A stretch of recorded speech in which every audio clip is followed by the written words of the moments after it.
Alors la précarité énergétique, c'est un phénomène déjà qui n'est pas facile de définir, mais je pense qu'on pourrait définir la précarité énergétique à travers peut-être 4 éléments. On a tout d'abord des critères socio-économiques qui sont pris en compte. En général, les personnes ont un revenu par unité de consommation qui est faible. Ce sont souvent des personnes sans emploi ou travaillant à temps partiel. Ce sont aussi souvent des locataires. Et dernier élément, des personnes qui vivent dans un isolement marqué, des familles monoparentales, voire même des personnes qui vivent seules.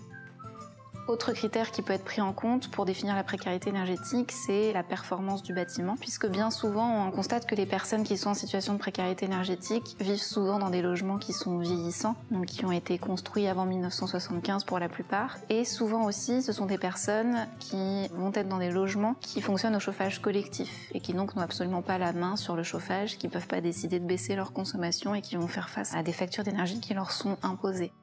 C'est vraiment un ensemble, c'est plusieurs éléments qui font qu'il y a une situation de précarité énergétique.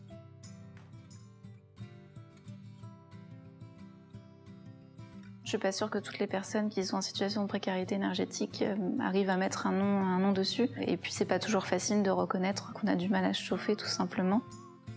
Je pense que ces personnes-là, elles font, à travers différentes astuces, elles arrivent à vivre dans cet environnement parce que petit à petit, elles vont faire en sorte que ça fonctionne comme ça. Mais voilà, ce sont des personnes qui vont rogner aussi sur d'autres budgets lorsqu'elles n'arrivent pas à payer leurs factures, par exemple sur le budget alimentaire. Pour pouvoir réussir à payer ces factures, on va rogner sur l'alimentation.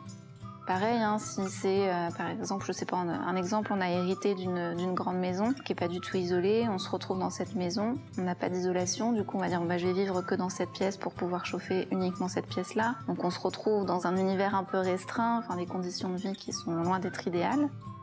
Mais se déclarer en précaire énergétique, je pense que c'est pas évident.